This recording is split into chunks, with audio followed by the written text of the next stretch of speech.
If you're a dark-skinned black woman like me, and your experience in dating has been frustrating at times because it feels like whenever you're in spaces where, it's a club or a lounge or a restaurant, that your type is checked for the least. And I'm not saying that's the case for anybody, everybody, all the time. I'm just saying that sometimes we have that experience that is knowing that our friend who might be lighter skin or a different culture is just checked for more, right?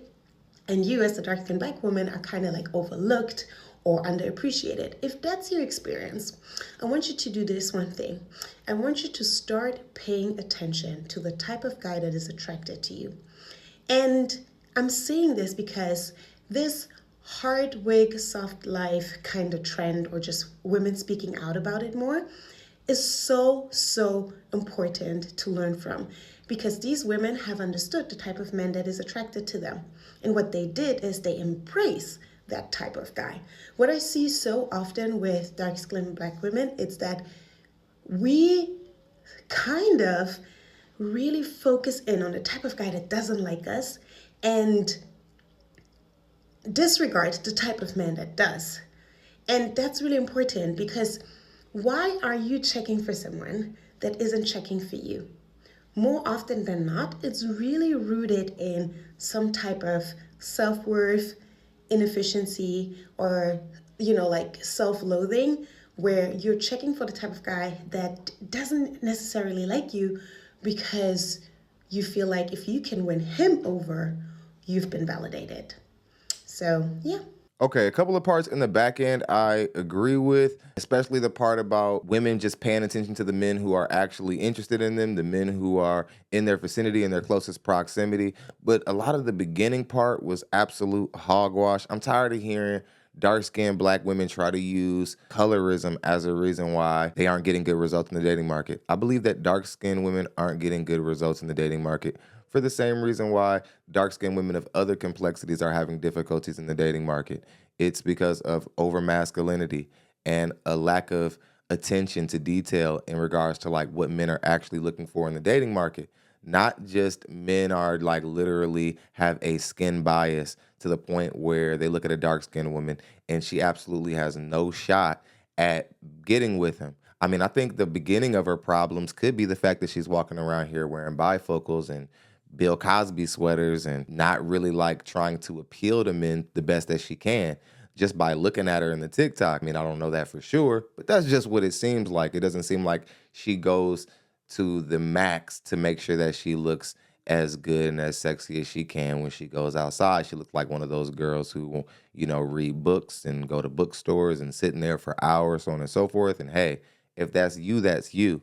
But don't be mad when like a lot of guys aren't checking for you, or there's a particular kind of guy that's checking for you, you just haven't run into him yet, and now you're trying to, make men the problem or try to like look for exterior reasons why you aren't getting the results that you want. It's really a bad deflection tactic. I hear dark-skinned women doing this all the time, saying that, oh, it's because I'm dark, that's why like dudes don't want to approach me. We're seeing videos even go viral of women who live in LA saying like, oh, black men aren't approaching black women in LA, so on and so forth. And I think if you go into podcast spaces where black men are being honest about how they feel about how they're being treated by black men, there's answers in there. There's answers within all that content that black women could use to learn from their issues.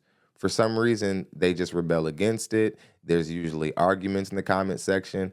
There's usually a lack of effort to get to a solution about what the actual problems are with why black women are marrying at only a 26% rate versus every other group that's marrying at a much higher rate. So again, it's a difficult thing to see when you see dark-skinned women deflecting from their problems, deflecting from the real solutions. This is an interesting thing to look at when you know that the woman's answers to her problems are much easier than she's making it out to be. I think that if black women paid attention to what the dating market was actually asking for, they wouldn't be the loudest group of women saying that they're independent and that they have their own money and that they don't need a man, so on and so forth. I'm not sure black women have really all the way wrapped their head around the fact that it's a lot of that rhetoric that was put out there that has a lot of men really hesitant and reluctant to want to get into long-term situations with black women. It's not a dark-skinned woman thing. Black women are trying to find all kind of unique and creative reasons why they aren't winning in the dating market.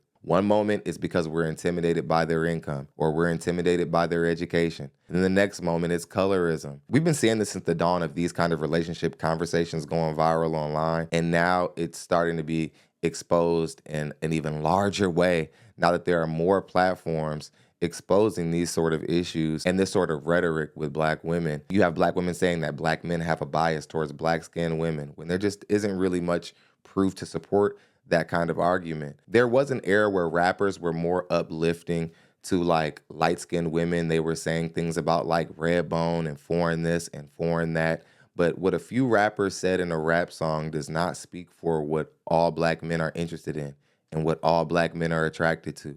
It's just something that Lil Wayne said in a song or something that one of these artists said in a song, but it doesn't bring any real validity to the argument for all Black men and what we're looking for. I think when you see women throwing these kind of tantrums on TikTok, it's really a deflection from what they really should be doing to fix their issues in the dating market. It doesn't move them any closer to therapy or a life coach or a dating coach that can help them actually be a valuable woman in the dating market or be valuable to a husband if they were to be so lucky to be proposed to. Nothing like that. It just seems like Western women, in particular Black women, they're more so looking for a reason to blame the dating market and to blame what's happening out there in the dating market versus figuring out ways to win in the dating market, be more valuable in the dating market, make themselves an asset to a man instead of a liability. We're seeing more women online, more Black women online talking about you got to pay for this, you got to pay a bill, you got to buy my groceries if you want to talk to me. All this real disrespectful, dismissive rhetoric, you know, in the direction of their men. And then they turn around and are like, where are all the husbands at? Why don't men want to marry us? Why don't men want to get into long-term situations with us? It's really interesting. I'm tired of women going out in public and saying, oh yeah, my light-skinned friends are getting checked more than my dark-skinned friends. And the first thing that my mind goes to is, what if she's just prettier than you? What if she's just more of a baddie than you? You're a victim. What if she's got more of a fat ass or a better body than you have? Like, what if it has nothing to do with you being dark-skinned? It really gives that Amanda Seales energy. Like, anytime you have an issue in the dating market, it has something to do with colorism or some sort of social issue or some sort of social bias that's working against you. It's really pathetic, and it's the way that women deflect from having to actually own up to their issues in the dating market and own up to why they aren't doing well. And like I said in the beginning part of the video, if she would like fix herself up and present herself better, if she's presenting herself like the way she was presenting herself on this video out in the dating market, sweetheart, I'll tell you straight up, that's exactly the reason why guys aren't choosing you over other women. I bet you your friends aren't going out there and they're wearing sweaters and bifocals and have their hair looking crazy. Like how you presenting yourself on this TikTok. I can guarantee you that, and I don't even say that to be insulting. I'm just saying. Help us reach our goal of 50,000 subscribers by hitting the subscribe button on your way out of the room. I'll see you guys on the next one.